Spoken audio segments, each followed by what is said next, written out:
to give you no warning, so that's just who I am as a person. You get me when you get me. So we have Venus coming into Aries here on the 4th with Sun in Aries, Venus in Aries, Mercury in Aries, Sun very closely conjunct to Chiron. There's a lot going on here. It's like a wave of personal development or healing because there's quite a lot of introspective people that are sowing the seeds of personal changes or changes related to how we can best show up as an autonomous, prepared individual. So there's a lot of strength that is actually available to a lot of us. There's a lot of what we would call sort of esoteric speak, divine masculine floating around that will be coming to a peak. We have this particular alignment here with so much going on in the sign of Aries. So we just had the full moon in Libra, which is itself quite a big deal. And we had the realization of what we need in terms of cooperation, in terms of relationship, in terms of other, and how we can balance that best with sowing these new seeds at the new moon, how we can best balance that, in terms of self, other than self. So we don't lose ourselves. We actually feel strengthened. We feel like we have gained something because we are in relationship rather than lost something. Rather than feeling like it is a point of undoing or stress. We can find that being in cooperation, being in harmony with another adds something valuable to our life. So a lot of us that have been caught up in running from relationships, running from commitment, limiting ourselves in terms of how we show up in relationships, we're really starting to see the value of cooperation, the value of sometimes the sacrificing what we might want or need in that moment as an individual, but knowing how we can sacrifice without abandoning ourselves. So codependency is a huge thing. That's been a massive thing. That's what we can often, see as a trap in Libra, codependency. So really understanding that, good relationships do not require us to suffocate, not require us to give up something that is rightfully ours.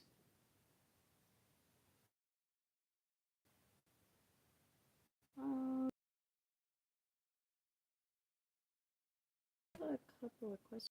Aries rising 29 degrees with Libra sun.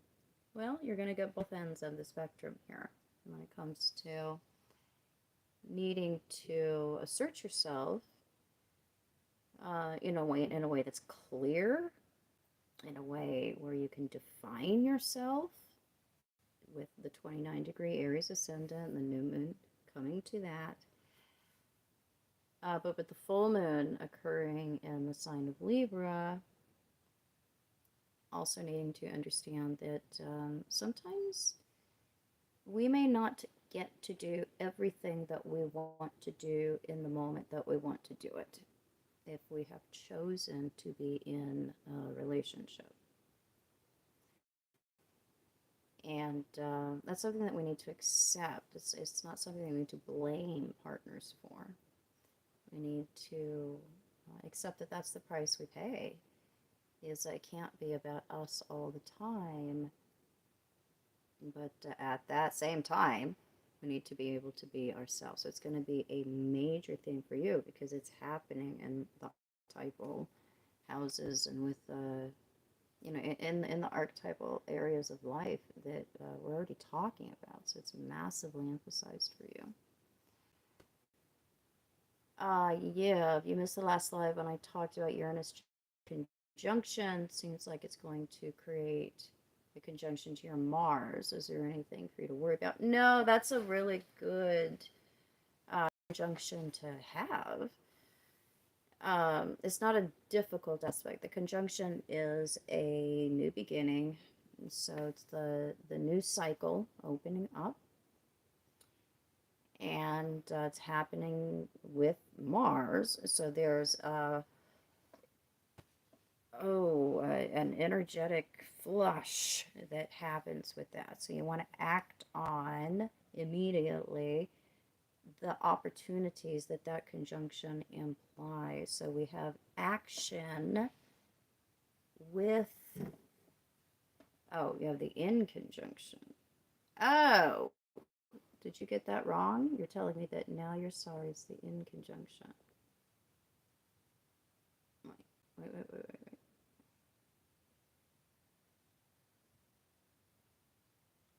All right, so rather than the immediacy of action that we have with the conjunction, you have the in conjunction.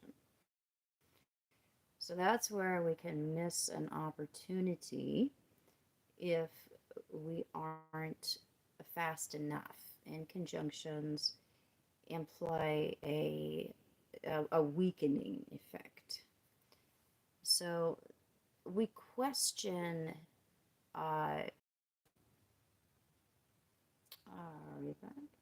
and oftentimes we feel like we have to go outside of ourselves or serve something outside of ourselves or do something or make up for something before we can really act in a clear way with an in conjunction. It always implies some hurdle of guilt that we have to push through. So uh, I would pay attention to the types of opportunities that are presenting themselves, and I wouldn't get too much in your head, and I would just go for it. Within conjunctions, we often miss the boat because we are just so caught up in using that moment to rid ourselves of some kind of debt or guilt when we really should often just be using it selfishly. Okay.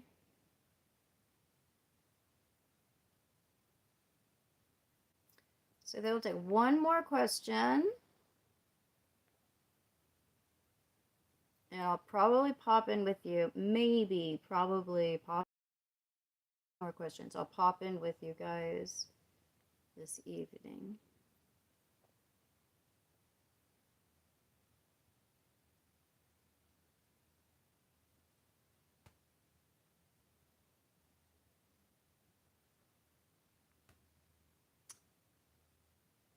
Vanessa, Uranus conjunct ascendant in the composite chart, while Pluto is opposite Jupiter and Venus.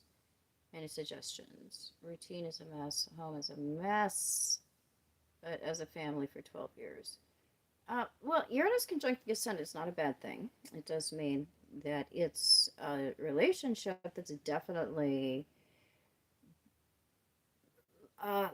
where both of you are bringing out and leading with a sense of autonomy or independence. So that is not necessarily a bad thing in a composite chart. Now, Uranus on the descendant can be a bit more of a challenge, but when you show up together as a couple, we are looking as and bringing out qualities in each other, showing up as a couple of very capable individuals. We bring that out in each other with Uranus on the ascendant. It is a relationship that does have a heavy Uranian quality to it. You'll have to allow for a certain amount of independence in each other's behavior. But so Jupiter and Venus are together, that's fine. There's quite a lot of shared values, tastes. It increases the generosity between the two of us. But with Venus in that opposition to Pluto, well, and Jupiter too, that implies power struggles over a lot of times money, material stuff, property, power struggles in general, jealousy, using sexuality against each other to get what we want. There's a high degree of passion there, and possibly the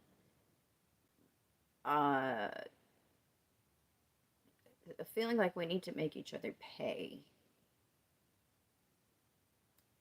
We can bring out the worst in each other with that opposition from Venus to Pluto. Many times couples will work through it, but it is something where we have to look very carefully at how we're handling each other. A lot of times we think that we are loving each other when we're really trying to keep each other with that opposition. And if we are dealing with each other in a way that's self-gratifying, we end up feeling very bad about ourselves. So we have to really look at, do you love each other or are you attached to each other? And what methods are you using to remain in a commitment? And if you feel like you are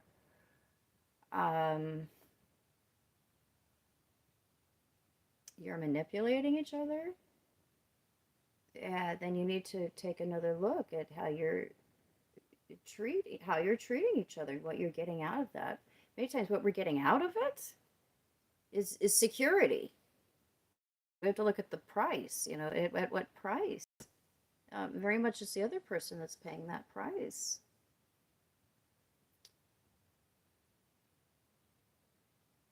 Okay. So I think that's all I'm going to take for now. I will pop in with you guys later this evening and talk a little bit more about the coming eclipse. I'm going to run outside and spend time outside. My aspects course is on sale. If you're interested in that, then at some point I will put this video on, put the link there to this video, but you can always contact me if you're really interested in this. Contact me at my website, and I will get you set up with that.